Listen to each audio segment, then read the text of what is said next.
तर मग मुलांनो, कशी वाटली निसर्गरम्य वातावरणातील झाडाखालची शाळा?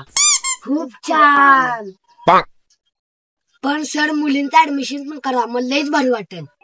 विशाल, तुझं म्हणणं पटतंय मला, पण त्याबद्दल आपल्याला काय करायला पाहिजे, एक लेडीज टीचरची आपल्याला भरती करून घ्यायला पाहिजे.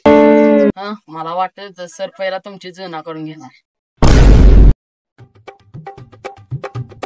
मुलांनो, आज आपल्या झाडाखालील शाळेचा दुसरा दिवस.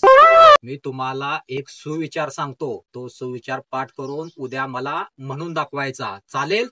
हो. सुविचार असा आहे, शिक्षक हे आपले गुरु असतात. शिक्षक हे आपले गुरु असतात, पण विद्यार्थी आपल्या शाळेचे सौंदर्य असते.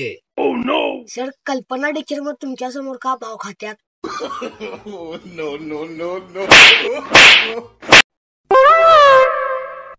मुलांनो, झाडाखाली शाळेचा आजचा आपला तिसरा दिवस. मी तुम्हाला 12 आकडे शिकवली होती. विशाल, तू इकडे पुढे ये. विशाल, चल गुरुजीचा गु काढून दाखव. विशाल, गुरुजीचा गु काढून दाखव. सर तुम्ही पहिला हागा तरी.